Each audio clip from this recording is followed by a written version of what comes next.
महादेवाय नमः। पुनरात्मीयं जलं समर्पयामि।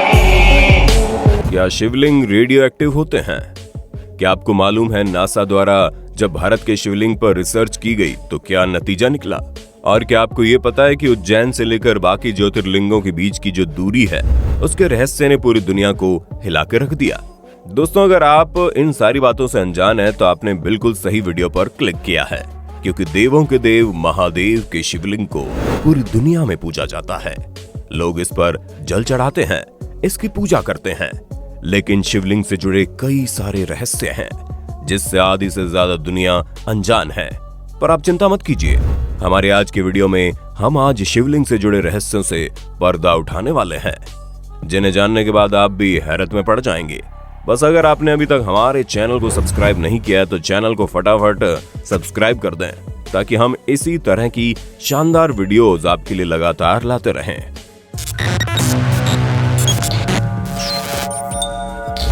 हमारे भारत में सालों से शिवलिंग की पूजा की जा रही है और जो लोग हिंदू धर्म में विश्वास रखते हैं उन्हें शिवलिंग की शक्तियों पर भी पूरा विश्वास होगा। लेकिन क्या आपको मालूम है शिवलिंग रेडियो एक्टिव होते हैं? जी हाँ, ये बात 100% सच है।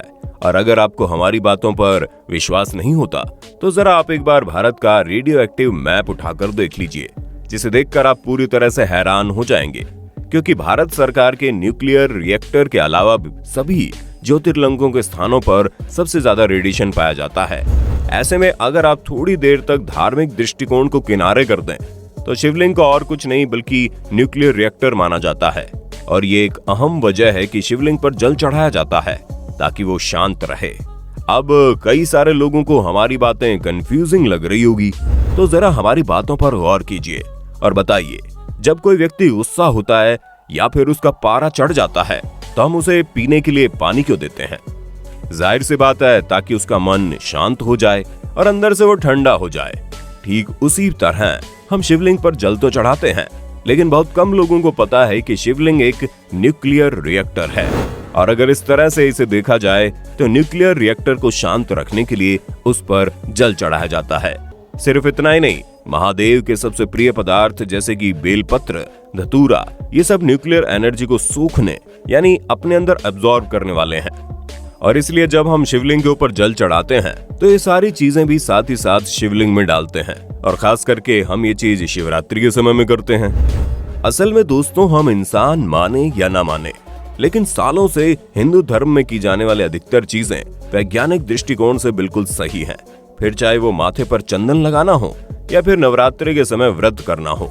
इसके अलावा बहुत सी ऐसी चीजें हैं जो हिंदू धर्म में की जाती हैं और उसका वैज्ञानिक दृष्टिकोण भी है, जो कि बिल्कुल सही है।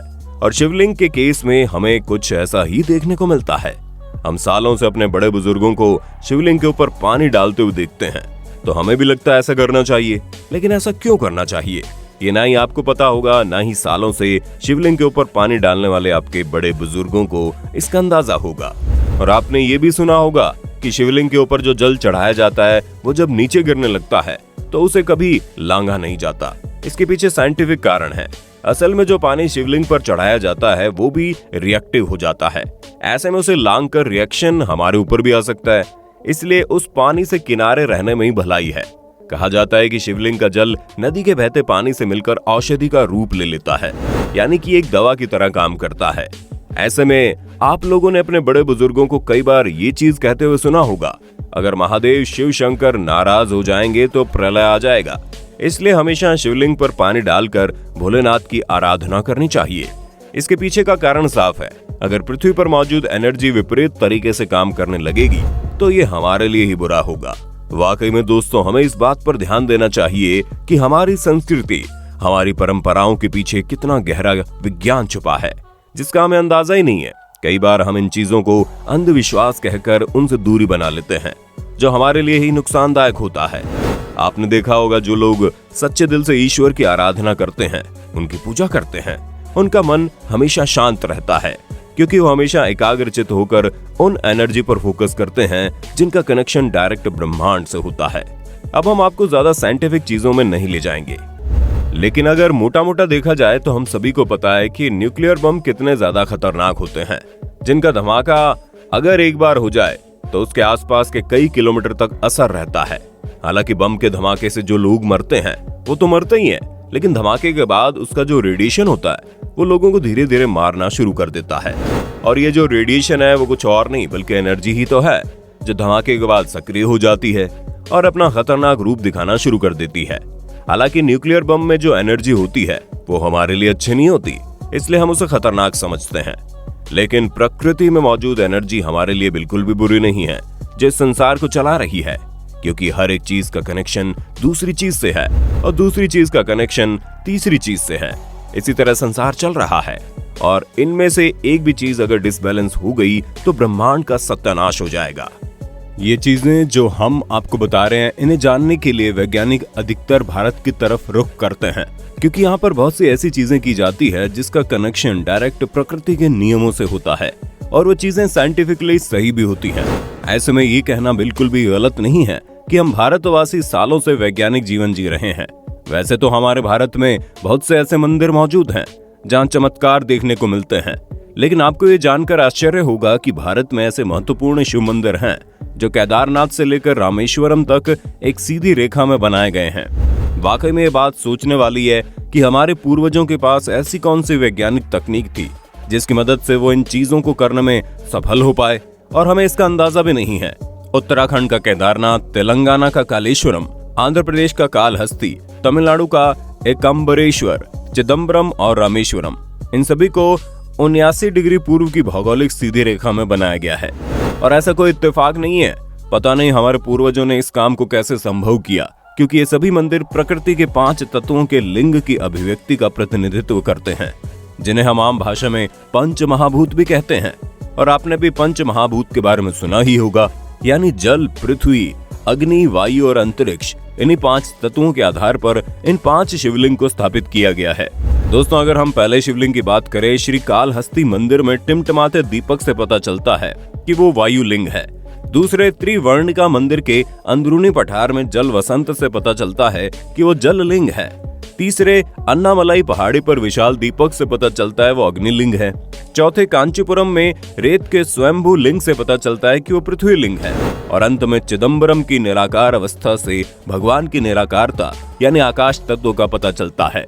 सिर्फ इतना ही नहीं दोस्तों, भौगोलिक रूप से इन मंदिरों में खास विशेषताएं पाई जाती है। इन 5 मंदिरों को योग विज्ञान के अनुसार बनाया गया था और इन्हें एक दूसरे के साथ भौगोलिक सुरेखा में रखा गया है। और जब ये सारी चीजें वैज्ञानिक रूप से हम पर प्रभाव डालती हैं, तो जाहिर सी बात है इन मंदिरों में भी जरूर कोई विज्ञान होगा जिसका असर हम पर होता है। आपको बता दें, इन मंदिरों का आज से करीब 5000 साल पहले निर्माण किया गया था। अब इन मंदिरों को बनाने की सही जगह और दिशा वगैरह को मापने के लिए कोई वैज्ञानिक तकनीक तब के समय में बिल्कुल भी मौजूद नहीं थी। ऐसे में सवाल ये आता है कि कैसे सटीक रूप से इन 5 मंदिरों को सीधी लाइन में तैयार किया गया। अब दोस्तों, इस सवाल का सही उत्तर तो भगवान शिव ही जानते होंगे, उनके इस लीला के पीछे का क्या मतलब है। लेकिन हाँ, आपको ये जानना बहुत जरूरी है कि महाकाल उज्जैन से बाकी ज्योतिर्लिंग के बीच की दूरी का रहस्य क्या है। दोस्तों, उज्जैन से सोमनाथ की दूरी 777 किलोमीटर है। उज्जैन से ओमकालेश्वर 111 किलोमीटर है।